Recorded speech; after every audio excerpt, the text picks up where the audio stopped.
성령 강림 7번째 주일이면서 7월 20일 주일 예배를 하나님께 올려드리겠습니다. 그다 같이 새 사도신경으로 우리 신앙을 하나님께 고백드리겠습니다. 나는 전능하신 아버지 하나님, 천지의 창조주를 믿습니다. 나는 그의 유일하신 아들, 우리 주 예수 그리스도를 믿습니다. 그는 성령으로 잉태되어 동정녀 마리에게서 나시고 본디오 빌라도에게 고난을 받아 십자가에 못 박혀 죽으시고 장사된 지 사흘 만에 죽은 자 가운데서 다시 살아나셨으며 하늘에 오르시어 전능하신 아버지 하나님 우편에 앉아 계시다가 거기로부터 살아있는 자와 죽은 자를 심판하러 오십니다.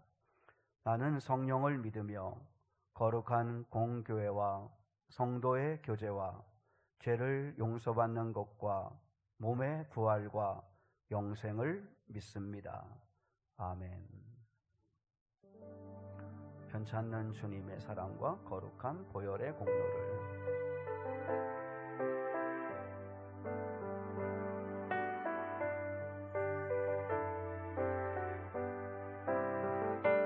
편찮는 주님의 사랑과 거룩한 보혈의 공로를 우리 다 찬양을 합시다. 주님을 만나볼 때까지 예수는 우리를 깨끗게 하시는 주시니 그의 피 우리를 눈보다 너희게 하셨네. 우리를 깨끗게 함께는 무궁한 생명의 우릴생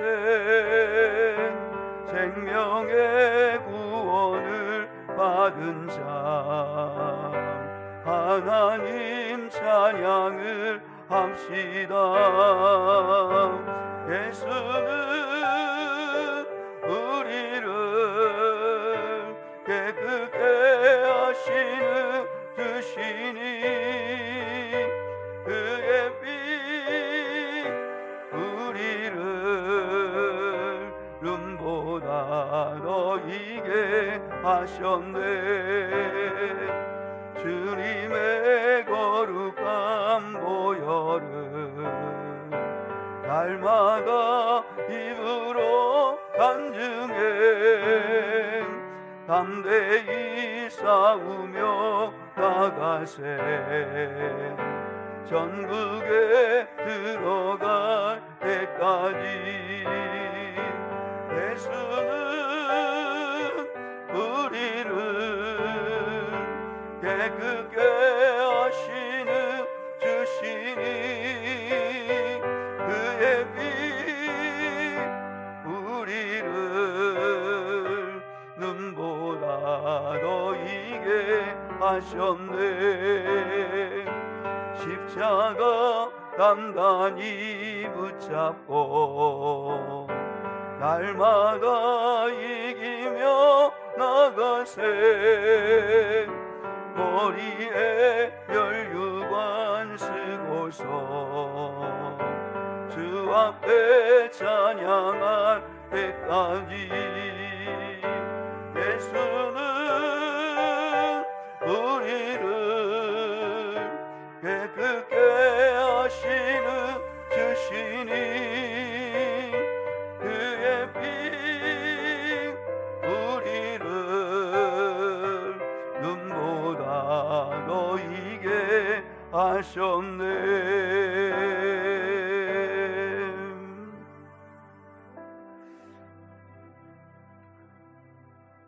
왜 나만 겪는 고난이냐고 불평하지 마세요. 고난의 뒤편에 있는 주님이 주실 축복 미리 보면서 감사하세요. 우리 찬양드리고 우봉철 집사님께서 기도 인도하겠습니다. 같이 찬양하겠습니다.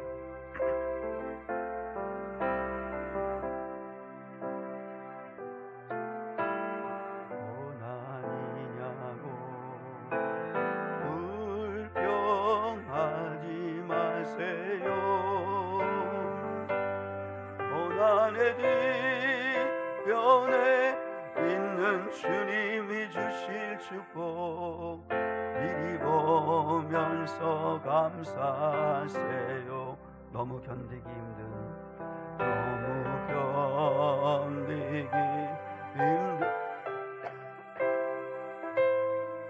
주님이 일하고 계시잖아요. 남들은 지쳐 앉아 있을지라도 당신만은 일어서세요. 힘을 내세요. 힘을 내세요. 주님이 손잡고 계시잖아요. 주님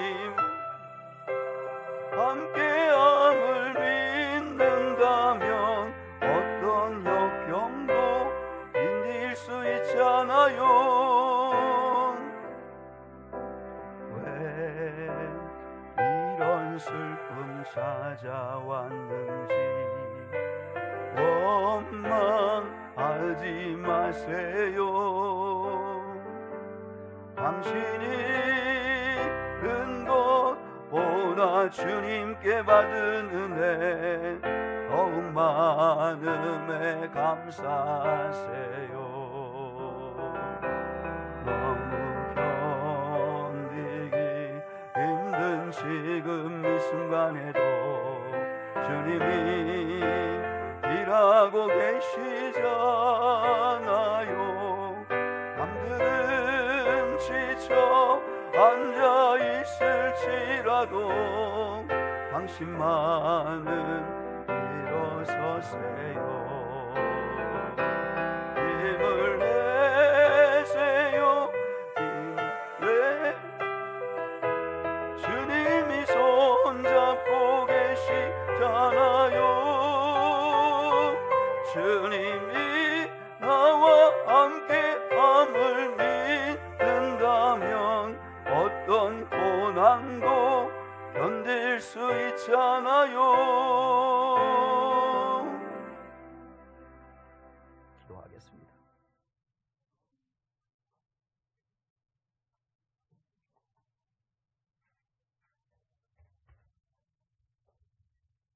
다같이 기도드리겠습니다.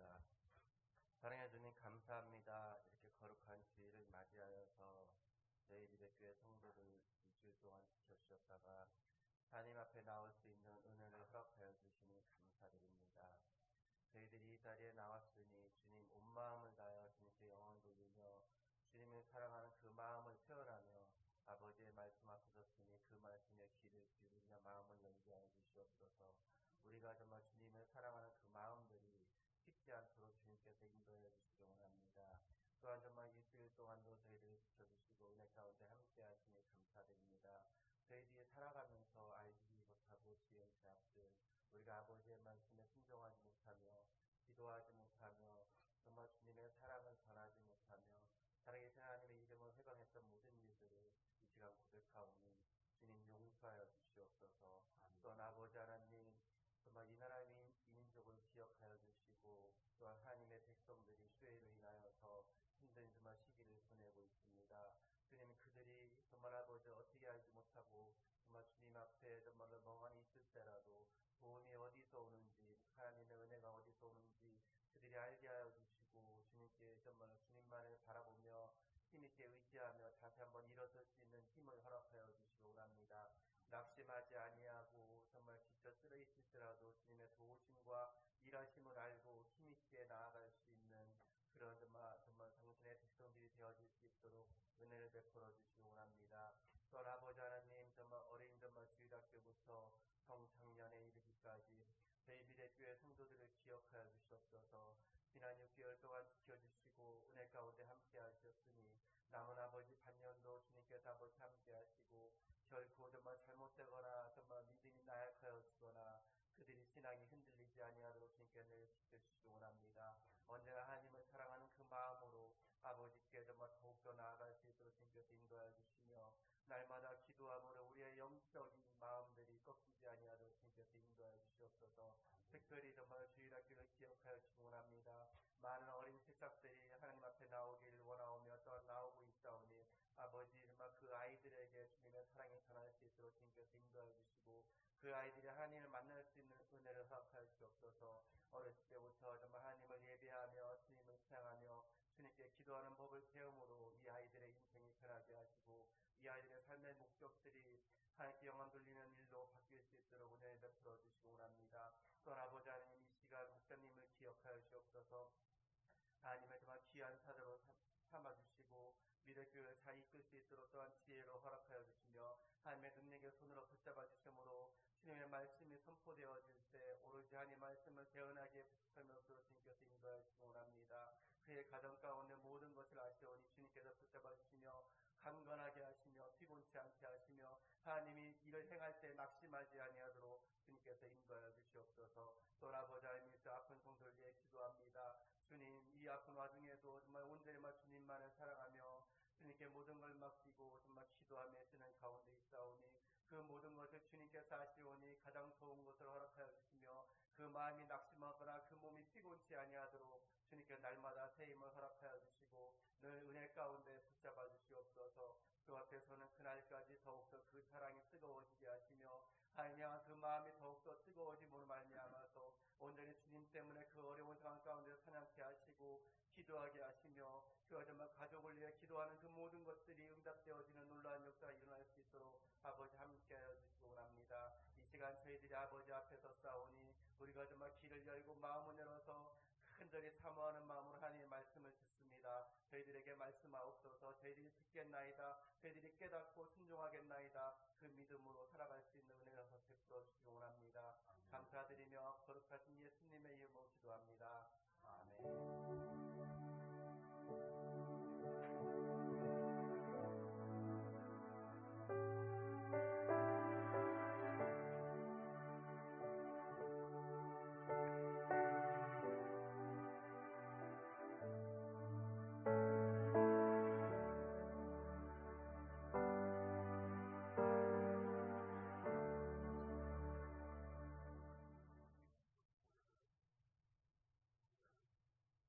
오늘은 성령 강림 7번째 주일입니다.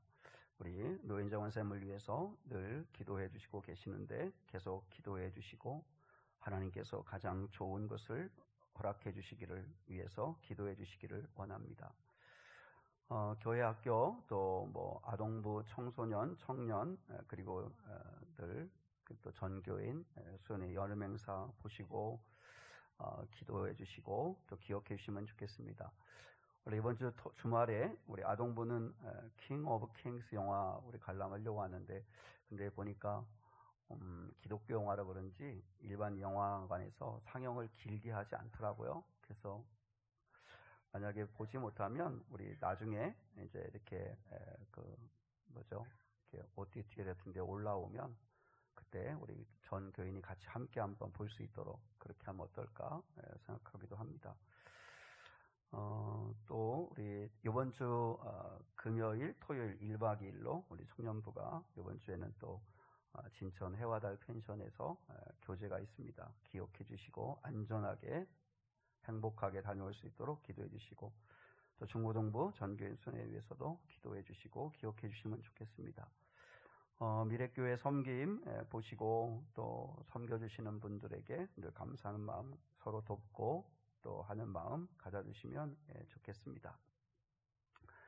좌우 앞뒤 분과 같이 한번 인사 같이 나누시고 같이 말씀 나누겠습니다. 이렇게 인사 같이 하겠습니다.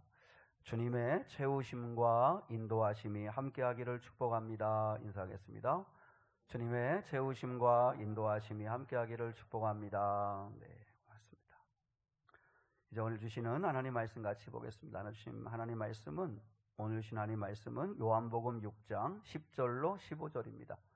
요한복음 6장 10절로 15절 말씀입니다.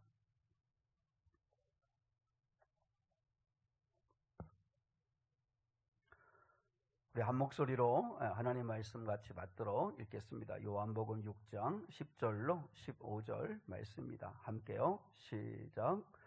예수께서 이르시되 이 사람들로 앉게 하라 하시니 그곳에 잔디가 많은지라 사람들이 앉으니 수가 5,000명쯤 되더라. 예수께서 떡을 가져 축사하신 후에 앉아 있는 자들에게 나눠주시고 물고기도 그렇게 그들의 원대로 주시니라. 그들이 배부른 후에 예수께서 제자들에게 이르시되 남은 조각을 거두고 버리는 것이 없게 하라 하시므로 이에 거두니 보리떡 5개로 먹고 남은 조각이 12바구니에 찼더라. 그 사람들이 예수께서 행하신 이 표적을 보고 말하되 이는 참으로 세상에 오실 그 선지자라 하더라. 그러므로 예수께서 그들이 와서 자기를 억지로 붙들어 임금으로 삼으려는 줄 아시고 다시 혼자 산으로 떠나 가시니라. 아멘.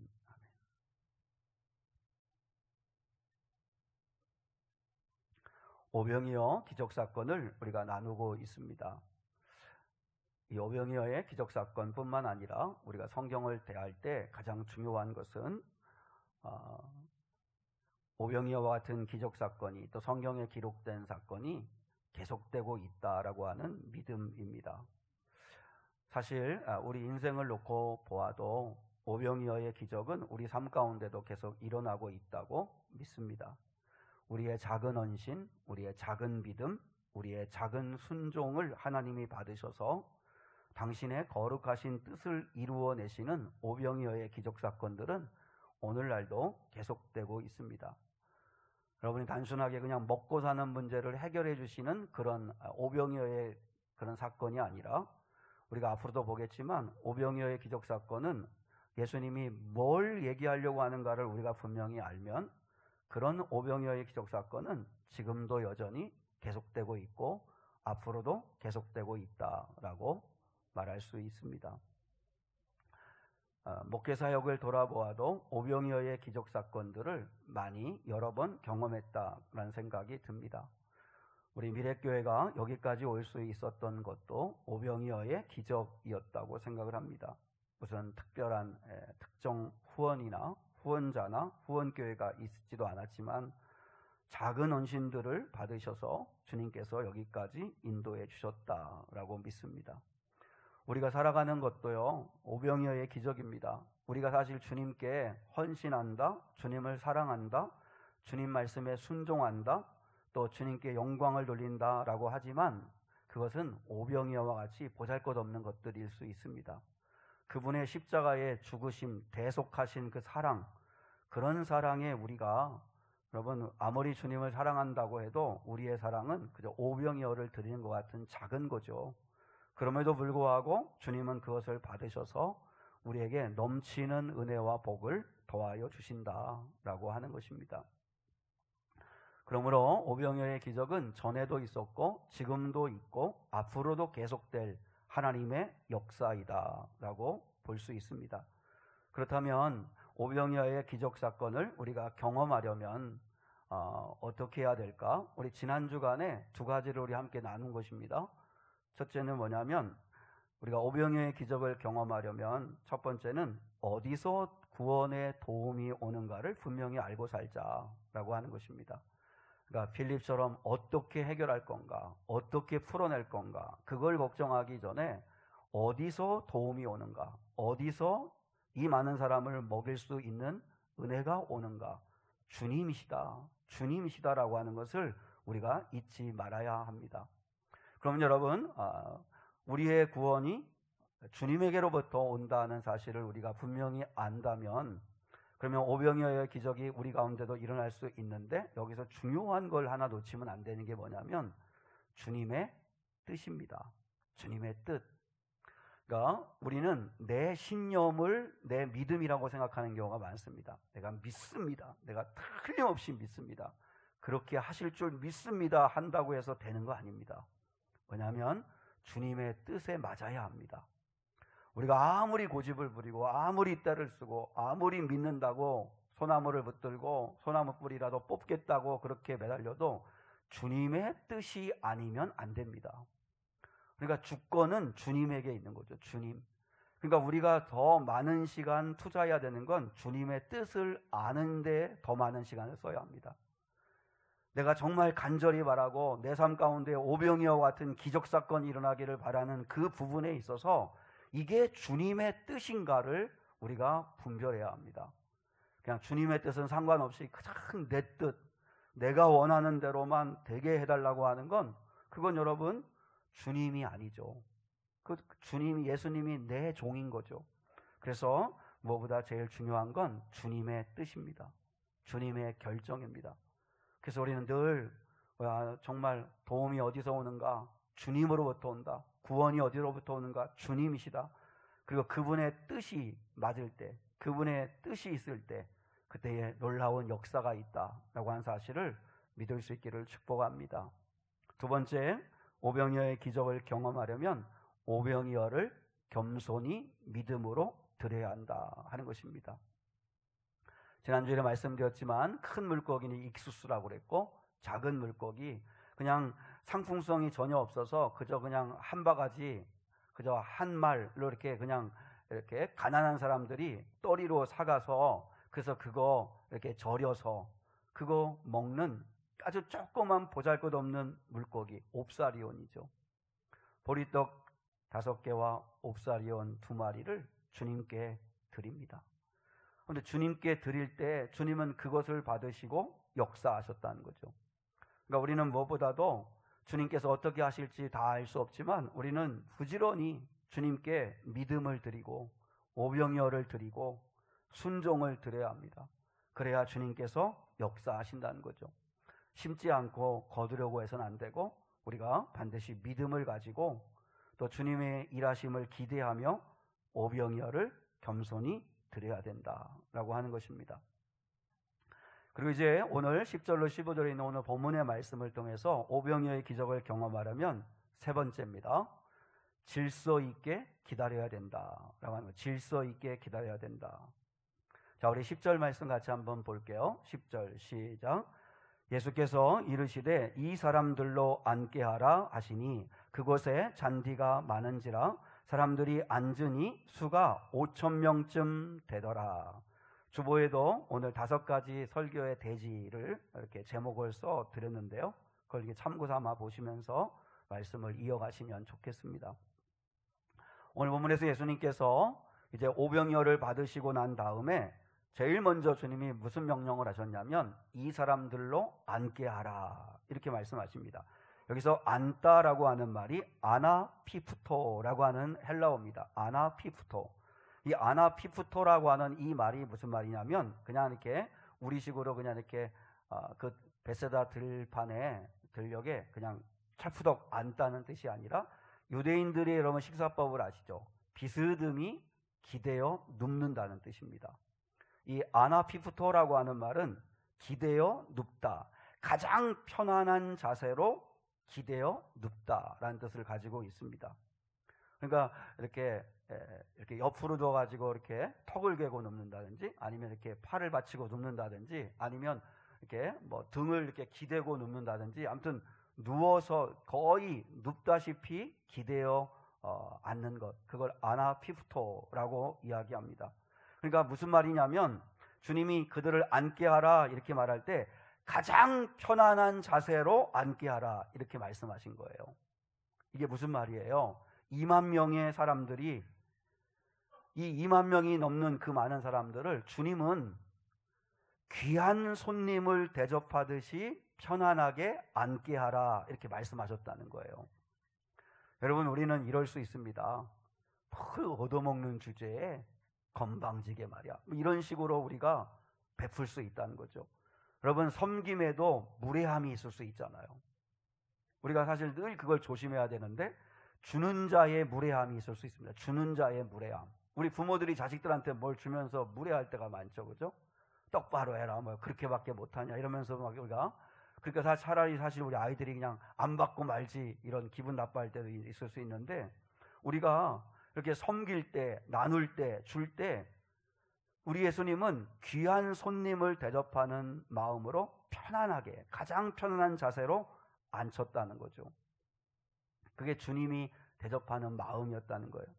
저도 늘 마음을 다잡습니다. 반찬 나눔을 할 때 사실 이렇게 제가 이제 이렇게 모충동, 수곡동, 산남동, 그리고 뭐 탑동 이곳에 또 여러 곳에 그 홀로 사시는 분들에게 반찬을 갖다 드리는데 사실 일방적으로 우리가 갖다 드리는 거죠.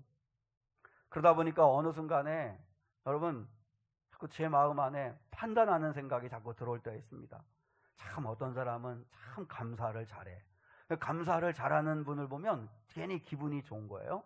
근데 감사할 줄도 모르고 당연하게 받아들이고 받는 거에 너무 익숙한 모습을 이렇게 느끼면 내 안에 벌써 기분이 상하는 거예요.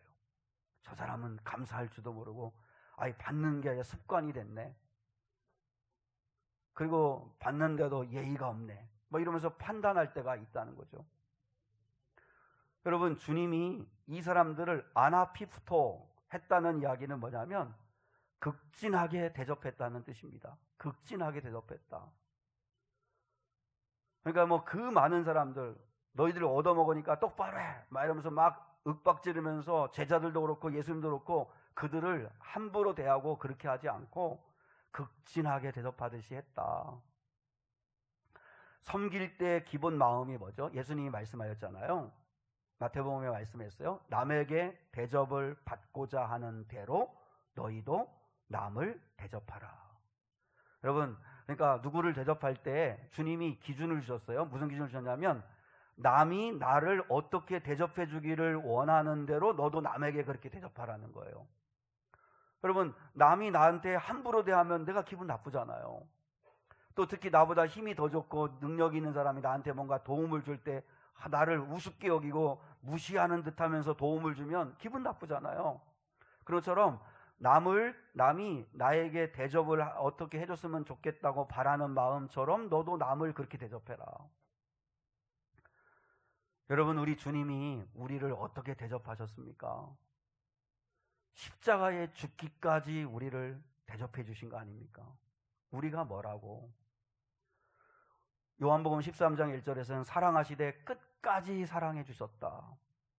당신의 생명을 아낌없이 내어주시기까지 우리를 섬겨주신 분이 주님이시잖아요. 그래서 주님이 말씀하셨잖아요. 인자가 온 것은 섬김을 받으려 함이 아니라 도리어 섬기려 하고 그리고 나의 생명을 많은 사람의 대속물로 주려 함이니라. 그게 주님이 우리를 섬겨주신 모습이었다는 거죠. 우리가 뭐라고 죄인 되었을 때, 로마서 5장에 아직 죄인 되었을 때, 하나님과 원수지간이었을 때, 여러분 죄인이고 원수 같은 사람 뭐 이쁘다고 우리가 그러겠어요. 근데 하나님은 그런 우리를 그렇게 극진하게 당신의 생명을 내어주시기까지 사랑해 주셨다라고 하는 거죠. 2만 명이나 되는 사람들을 그 다른 복음서에 보면 50명씩 100명씩 앉게 하라 이렇게 말씀했어요. 50명씩 100명씩 아나피프토 해라 이렇게 말씀하셨다는 거예요. 그러면 여러분 한번 생각해 봐요. 50명씩이면 400모둠입니다. 그리고 100명씩이면 200모둠입니다. 앉히는 데만 해도 엄청나게 많은 시간이 필요했을 겁니다. 2만 명이 넘는 그 때를 이루고 있는 사람들 50명씩 100명씩 정말 편안한 자세로 앉게 하는데도 아마 많은 시간이 들었을 거예요. 왜 주님은 그렇게 하시죠? 그냥 배고프니까 빨리 먹이고 보내고 막 그렇게 하지 않으시고 왜 이렇게 질서 있게 하시죠? 우리 하나님이, 우리 예수님이 질서의 하나님이시기 때문에 그렇습니다. 하나님의 역사는 무질서하게 일어나지 않는다는 것을 기억해야 합니다. 이 무질서한 곳에, 이 혼돈의 때에 캄캄하고 흑암이 깊은 이 어지러운 곳에 성령이 수면 위를 운행하시면서 창조를 시작하시는 게 뭐예요? 질서를 잡으시는 거잖아요. 그리고 죄가 들어오기 전까지는 모든 건 질서 가운데 아름다운 관계 속에서 있었잖아요. 근데 죄가 들어오면서 질서가 깨지고 그리고 관계가 깨지고 그러면서 무질서하기를 시작하면서 혼란함이 일어나기를 시작한 거잖아요. 예수님께서 오병이어 기적을 일으킬 때 어디 성경을 봐도 먼저 먹겠다 새치기 하거나 더 먹겠다고 싸우거나 큰 소리 막 지르면서 흥분하거나 그런 것 없이 차분하게 질서정연하게 기적이 이루어졌다는 거죠. 우리 7, 80년대에 한국교회에 성령운동이 한참 있었습니다. 그때 성령은사운동이 우리 가운데에 정말 불같이 일어났었습니다. 그래서 특히 이제 그 순복음 오순절 교단을 중심으로 해서 방언 받는다, 은사 체험한다, 용서를 쓴다, 환상을 본다, 그다음에 방언을 통역한다 하면서 지금은 성령 은사에 대해서 은사 받겠다고 기도하거나 은사에 사모하는 마음도 별로 없지만, 그러나 한때 이 성령의 은사 운동이 정말 불같이 일어날 때가 있었습니다. 제가 고등학교, 대학교 때인데, 그래서 은사 받고 싶어서 정말 안 해본 거 없이 이렇게 다 해보고 막 그렇게 했던 적도 있고 한데, 근데 그때 은사 받았다고 하는 사람들로 인해 가지고 교회가 매우 혼란했었습니다. 교회가 막 갈라서고, 은사 받은 사람, 은사 못 받은 사람끼리 서로 갈라서고 다투고 미워하고, 은사 받은 사람은 은사 못 받은 사람들을 우습게 여기고, 은사 못 받은 사람들은 은사 받은 사람들을 교만하다고 공격하고, 그러면서 교회가 얼마나 어지러웠는지 몰라요. 그때 그 고린도전서 12장과 14장에도 나와 있지만 성령의 바른 은사 구별법이 하나 사도 바울이 이미 우리에게 알려준 게 있는데, 그게 뭐냐면 화목해 하는가, 질서가 있는가, 덕을 끼치는가, 이걸 통해서 이게 성령의 은사인가 아니면 악한 마귀의 역사인가를 분별해야 된다는 이야기가 한참 있었습니다. 여러분, 성령님은 질서의 영이시고 화평의 영이시고 그리고 덕을 끼치시는 하나되게 하시는 분이십니다. 여러분, 은사 받으면 더 질서를 지키고 더 예의가 있어야 되고 더 따뜻한 사람이 돼야 한다는 거죠. 근데 기도 많이 한다고 하는 권사님, 은사 받았다고 하는 장로님들이 그렇게 차갑고 그렇게 무례하고 그렇게 공격적일 때가 얼마나 많았는지 모릅니다. 그건 바른 성령의 은사 받은 사람이 아니라는 거죠. 기도 응답도 똑같아요. 여러분, 기도 응답에 제일 먼저 오는 응답이 뭐예요? 마음의 평안함입니다. 근심, 걱정, 염려, 의심 이런 걸로 마음이 만갈래 천갈래로 막 갈라졌을 때 기도함으로, 하나님께 집중함으로 내 마음 안에 질서가 잡힙니다. 질서가 잡혀요. 내가 주님만 바라보고 주님만 의지해야지. 그리고 주님께서 주시는 평안함이 임합니다. 그럼 벌써 이제 기도가 응답되는 거죠. 그러니까 주님께서 역사하시면 그러면 마음의 질서가 잡히는 거예요. 군대 귀신 들린 자, 보세요. 거기에 보면 그 군대 귀신 들린 자가 이제 예수님으로 인해서 치유받고 난 다음에 그 성경에 이렇게 써 있잖아요. 그가 옷을 입고 예수의 발 아래 앉아 말씀을 들었다고. 이게 질서가 잡힌 거잖아요. 정신없는 사람, 여러분, 성령의 사람은 절대 정신없지 않습니다. 그래서 우리가 늘 그때 그런 얘기 많이 했습니다. 성령의 역사는 머리는 차갑게 가슴은 뜨겁게, 이게 성령의 바른 은사라는 거죠. 가슴은 뜨거워져서 사랑의 마음이 생기는데 머리는 차갑게, 그래서 이성적이고 상식적이고 예의 바르게 된다는 거죠. 근데 이게 반대로 뒤집히면 골치 아픈 거죠. 마음은 차가운데 머리는 뜨거워지면 그러면 이제 그때도 사고 치고 다니는 거죠. 여러분, 예수님께서 이렇게 질서정연하게 앉게 하라라고 하는 이야기, 이것이 바로 주님의 이 치유의 역사와 또 임하시는 놀라운 은혜의 현장에서 벌어지는 일이라는 거죠. 그리고 무엇보다도 또 하나 생각해야 할 건 뭐냐면 하나님이 행하시는 기적에는 기다림의 시간이 필요하다는 것입니다. 그러면 한번 생각해 보세요. 그 2만 명이 되는 사람들을 아나피푸토하는 시간, 50명씩 100명씩 앉히는데도 꽤 시간이 흘렀을 거예요. 그냥 그 사람들이 훈련된 사람들이 아주 일사불란하게 50명씩 100명씩 딱딱 앉겠어요? 그러니 제자들이 이제 이렇게 앉히는데도 시간이 걸렸을 거고, 예수님이 또 기도하시고 난 다음에 떼어 나눠주시잖아요. 어떻게 나눠주시는지도 우리가 상상할 뿐인데 어떻게 모르겠어요. 제 아들이 나누면 계속 있고 나누면 있었는지 아니면 다 준비되고 나서 나눈 건지 잘 모르겠지만 주님의 능력으로 나누시는데도 2만 명이 넘는 사람들이 배불리 먹어요. 배불리 다 먹고 그 다음에 주님이 하나도 버리는 것이 없이 남은 것을 다 모으라고 해서 12광주를 남기죠. 12광주를 걷잖아요. 얼마나 많은 시간이 들어갔겠어요. 앉히고 나누고 배불리 먹이고 다시 남은 거 거두고, 아마 시간 꽤나 지났을 거예요. 2만 명이 넘는 사람들이 그렇게 해야 되니까.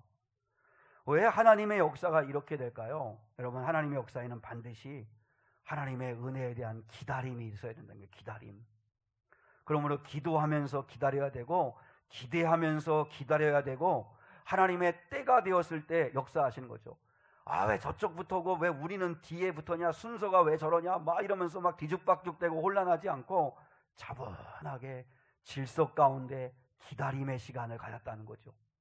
그래서 성경은 뭐라고 그래요? 다 배불리 먹고 남은 것이 12강절이나 되더라. 이게 하나님의 역사라는 거죠. 여러분, 하나님의 역사에는 질서가 있고 기다림의 시간이 있어야 된다. 오병이어의 기적을 경험할 때 우리가 이 세 번째를 붙들어야 한다 하는 것입니다. 그 다음에 네 번째, 오병이어의 기적을 경험하려면 감사가 넘쳐야 한다. 감사가 넘칠 수 있기를 축복합니다. 자, 우리 11절 보겠습니다. 11절 시작. 예수께서 떡을 가져 축사하신 후에 앉아있는 자들에게 나눠주시고 물고기도 그들에게 원대로 주시니라. 여기서 떡을 가져 축사하시다, 축사하다라는 말이 유카리스테오라고 하는 말인데요, 유카리스테오라고 하는 말은 감사 기도를 드렸다는 말입니다.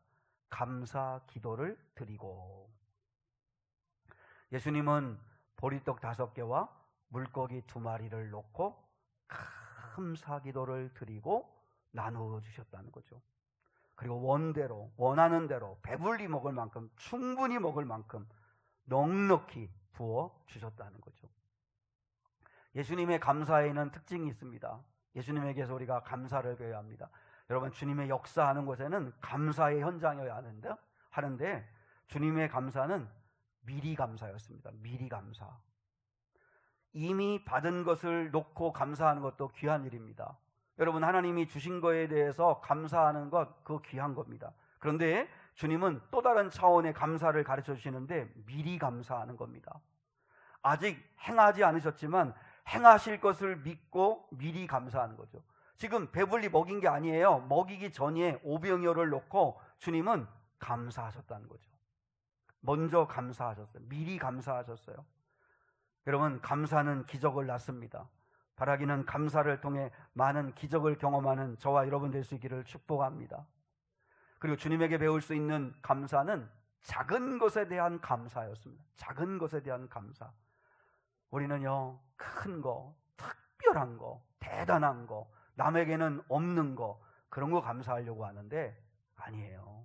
감사는 옵사리온을 놓고 감사하는 거예요. 옵사리온처럼 작은 거, 평범한 거, 일상생활인 거, 그거 감사할 줄 알아야 된다는 거죠.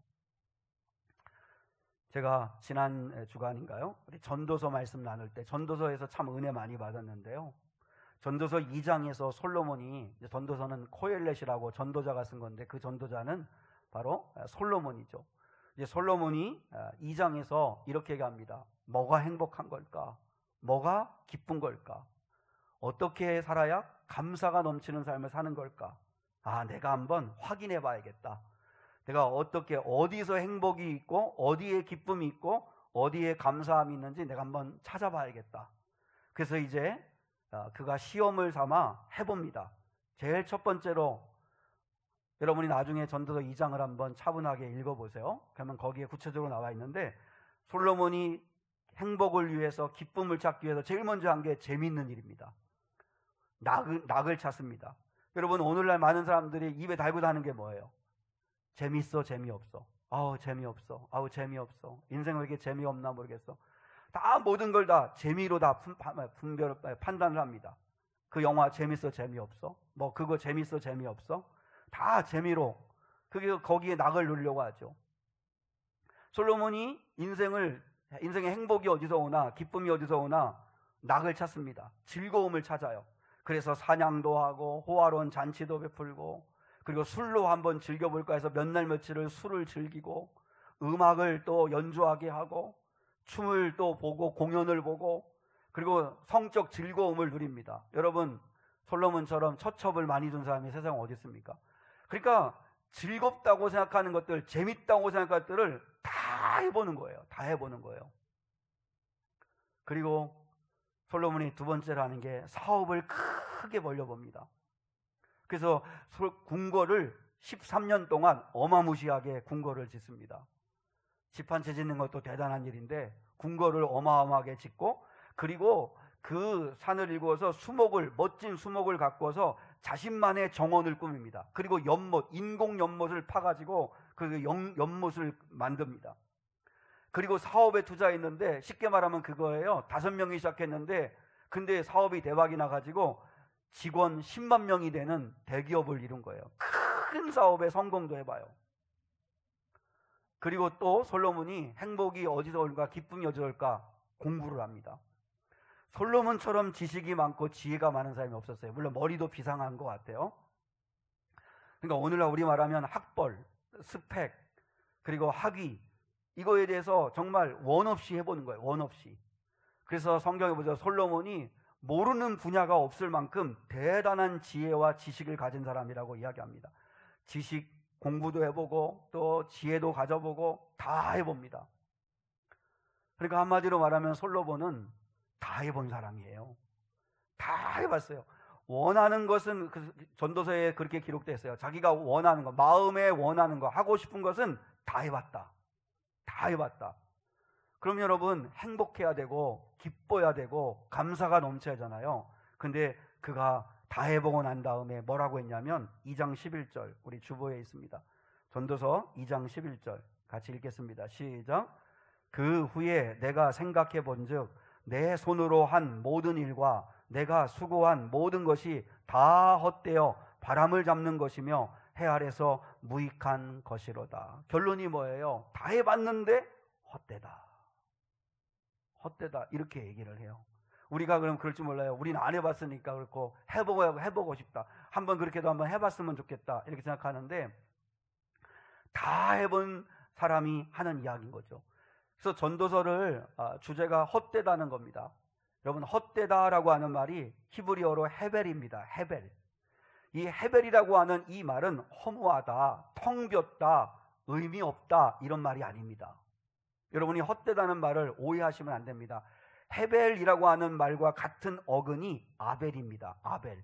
아벨이 누구예요? 아벨이 가인이 죽인 자가 아벨이잖아요. 동생을 쳐 죽였잖아요. 그러니까 아벨은 아벨 자체의 이름이 숨, 수증기, 호흡 이런 의미를 가지고 있어요. 그러니까 어떻게 보면 아벨은 되게 허무하게 죽은 사람이에요. 그죠? 허무하게 죽은 사람인데 그런데 그의 삶은 절대 허무하지 않잖아요. 그러니까 그런 것처럼 아벨과 헤벨이 같은 어근이에요. 그러니까 헛되다라고 하는 이 말은 허무하다는 뜻이 아니고 붙잡을 수 없다는 뜻입니다. 붙잡을 수 없다. 바람을 아무리 잡으려고 해도 행복이라고 하는 것, 기쁨이라고 하는 것, 그래 재미있는 거를 한번 해보면 행복하겠지? 아니면 그 다음에 뭐 술 즐기고 음악 즐기고 그 다음에 뭐 성적으로 즐기고 그리고 또 집을 가꿔보고 대저택을 짓고 사업을 크게 벌려 대성공을 하고 돈을 어마무시하게 벌고 그리고 또 유명해지고 공부를 많이 해가지고 지식도 엄청나게 쌓고 이런 거를 해봐요. 이게 영원히 행복할 것 같고 기쁠 거라고 생각해서 그거를 잡으려고 했는데 잡혀지지 않더라. 이게 헛되다는 뜻입니다. 잡혀지지가 않더라. 무슨 말이에요? 영원하지 않더라. 그게 행복할 거라 생각했는데 어느 정도 행복한 거를 주는데 조금 지나니까 사람이라는 게 만족을 못하니까 더 큰 거, 더 자극적인 거 찾게 되더라 라고 하는 거죠. 그러면서 거기서 끝났으면 우리가 참 정말 헤매고 말 텐데 그러면서 솔로몬이 진짜 행복이 뭐냐, 진짜 기쁨을 누리는 게 뭐냐를 우리에게 가르쳐줬어요. 그걸 발견을 했어요. 그게 전도서 2장 24절로 25절인데 여러분 주보에 새 번역으로 번역을 여러분 기록해 놨습니다. 같이 한번 읽어볼까요? 시작.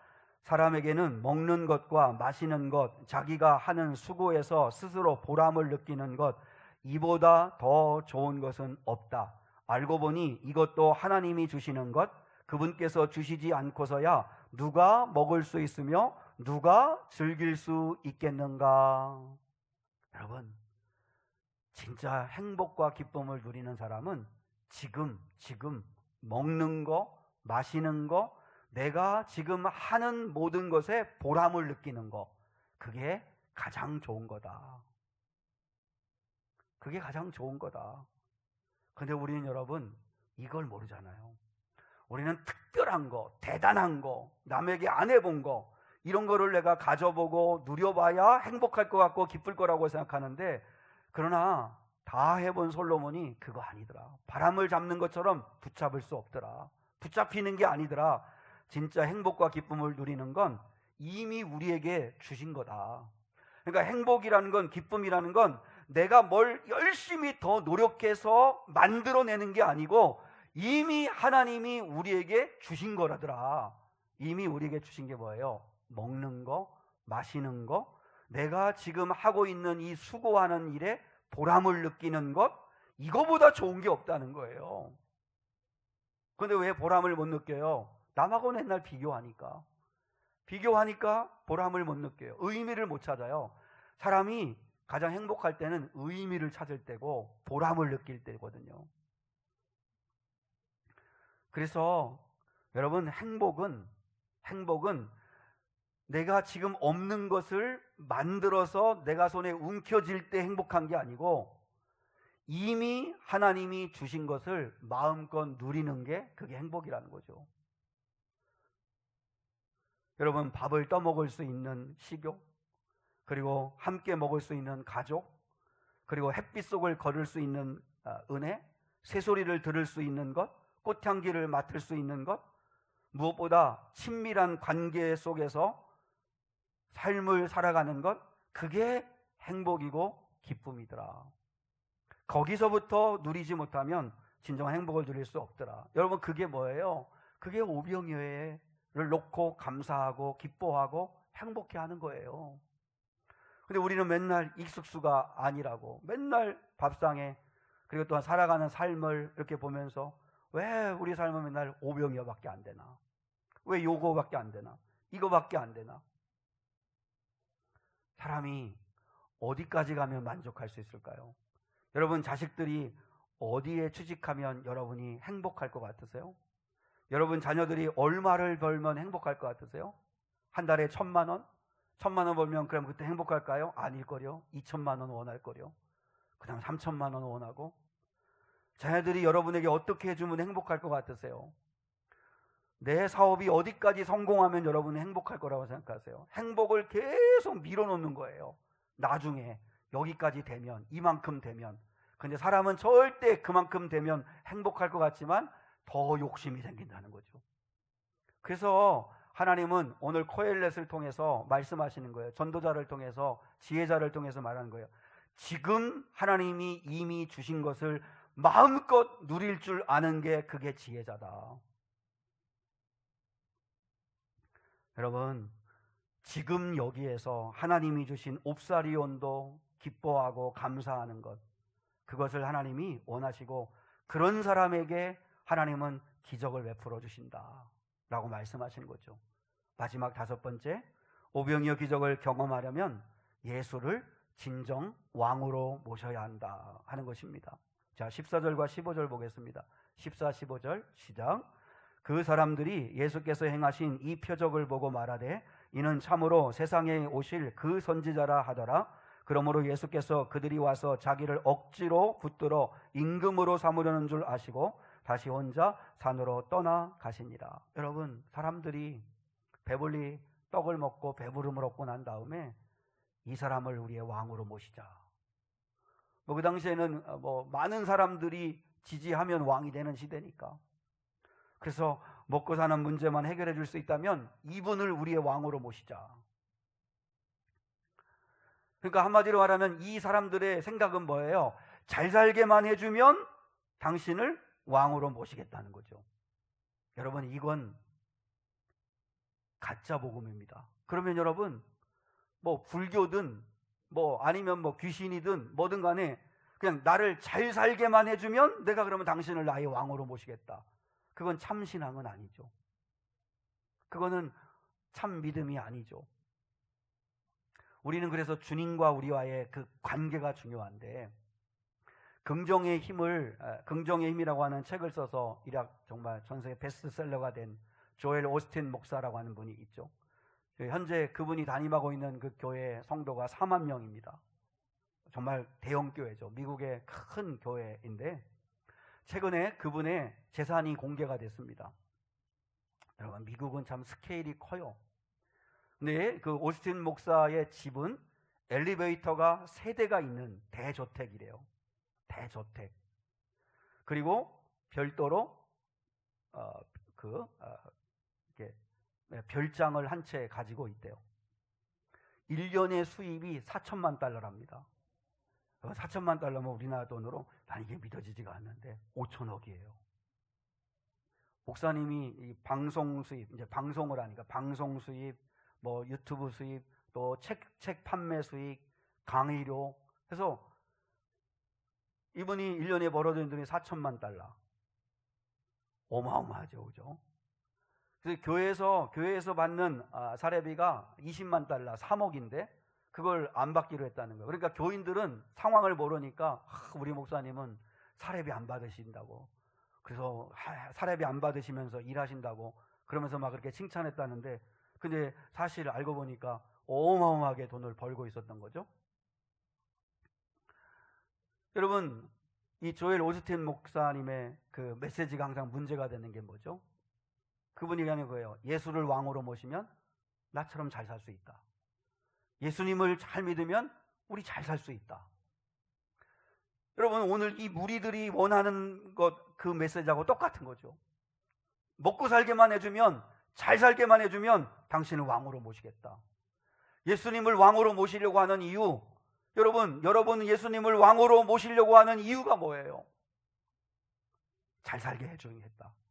먹고 사는 문제 해결해 줄 거라고 믿는다. 그러면 그건 가짜 복음인 거죠. 가짜 복음. 여러분, 정말 사람이요, 먹고 사는 문제만 해결되면 평생 하나님을 잘 믿을 것 같으세요? 아니에요. 구약 사건에서 이미 이미 검증됐잖아요. 만나 사건하고 메추라기 사건을 보세요. 만나가 내릴 때 처음에는 광야에서 이게 뭐야 이러면서 What is this? 이러면서 신나가지고 기뻐가지고 만나 먹고 그걸 말려서 먹고 구워서 먹고 또 쪄 먹고 하면서 얼마나 기뻐했어요. 근데 여러분, 조금만 가보세요. 만나를 향해 뭐라 그래요? 이 하찮은 음식 이제 지겹다. 고기를 먹고 싶다. 그래서 하나님이 메추라기를 한 달 동안 이 사이에 고기가 빠지지 않을 만큼 정말 계속 고기를 넘치도록 먹여줬는데 또 뭐라 그래요? 질린다. 이제 질린다. 애굽에서 먹었던 뭐죠? 부추, 파, 마늘, 이런 거, 막 그런 게 그립다. 여러분, 사람이 그래요. 사람이 먹고 사는 문제를 해결해 주면 잘 믿을 것 같은데 또 욕심이 생기고 또 욕심이 생기고 또 욕심이 생겨서 하나님이 주신 은혜를 뭐라고 그래요? 하찮다고 그래요. 하찮다. 아우, 정말 실증이 난다. 지겹다. 막 이렇게 얘기해요. 그게 우리 인간이에요. 처음에는 그렇게 좋다고 하면서도 나중에는 변하는 게 우리 인간이라는 거죠. 여러분, 사실요, 우리나라는 지금 선진국이면서 강대국입니다. 여러분, 2024년도도 그렇고 25년도에 통계해 보면 세계 경제 순위 우리나라가 12위입니다. 12위. 12번째로 잘 사는 나라가 우리나라입니다. 전 세계에서. 근 300개가 되는 나라 가운데서 우리나라가 12위입니다. 그리고 군사력은 세계 5위입니다. 세계 군사력 순위 5위입니다. 우리는 강대국이고 선진국인데 만족합니까? 만족을 못하죠. 그래서 이거 문제 저거 문제 헬조선이라고 그러고 못 살겠다고 그러고, 지금은 나라가 굶어 죽는 사람들 없게 다 지키는, 얼마나, 그리고 다 아시잖아요. 의료 제도가 우리나라처럼 잘 된 데가 없다고. 미국 그 선진국이지만 CT 하나 찍으려고 해도 몇 달을 기다려야 되고 돈은 어마어마하게 내야 되고, 우리는 CT, MRI도 너무너무나 그냥 원하면 조금 자기 부담금 내면 찌그러지는 그런 나라, 좋은 나라에 살고 있는데 우리는 계속 실증 내고 계속 만족하지 못하죠. 사랑하는 성도 여러분, 우리가 예수님을 왜 이 무리들처럼 우리들도 똑같이 예수님을 왕으로 모시려고 하는 이유가 그 이유인가? 예수님께서 오병이어의 기적을 행하신 이유는, 사랑하는 성도 여러분, 먹고 사는 문제 해결해 주시겠다고 약속하시려고 이 기적 행하신 게 아닙니다. 예수가 누구인지를 분명히 알라고 하신 거예요. 예수님이 하나님의 아들이시라는 것을 믿게 하기 위함입니다. 예수님이 우리의 모든 죄를 씻어주시는 구원자이심을 믿게 하기 위함입니다. 그 떡을 먹고 허기를 변하고 육신이 산 것처럼 예수를 믿으면 그분은 하늘에서 내려온 영원히 살게 하는 생명의 떡이라는 걸 깨우쳐 주려고 예수님이 이 기적을 행하신 거예요. 예수가 하나님께서 보내신 영원히 살게 하는 생명의 떡이다. 그분을 믿고 그분을 먹어야 우리가 영원히 산다. 그걸 주님께서 믿게 하기 위해서 오신 거예요. 그리고 그 일을 하신 거예요. 우리를 너무나 사랑하셔서 우리 대신 십자가에 죽기까지 하신 그 예수 그리스도, 그분이 누구이신지, 그분이 우리를 어떻게 사랑하셨는지를 아는 자에게 비로소 오병이어의 기적이 나타나는 거지. 먹고 사는 문제 해결해 달라고, 내 문제 해결해 달라고, 그러면 당신을 평생 잘 믿고 평생 잘할 거라고 그렇게 얄팍하게 주님에게 우리에게 마음을 여러분 흥정하거나 내어놓으면 안 된다는 거죠. 예수님이 진짜 누구이신지를 분명히 알고 여러분 정말 그분을 진짜 왕으로 모시세요. 그래서 그분이 명령하시면 나는 따르겠습니다.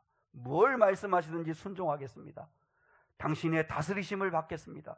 당신의 결정에 순응하겠습니다. 이 믿음을 가지고 사는 자에게 하나님이 오병이어의 기적을 행하시겠죠. 그런 은혜가 저와 여러분에게 있기를 주님의 이름으로 축복합니다. 우리 결단의 찬양 91장 슬픈 마음이 있는 사람 예수 이름 믿으면, 우리 후렴이 예수의 이름은 세상의 소망이요 예수의 이름은 천국의 기쁨일세, 우리 함께 찬양하겠습니다.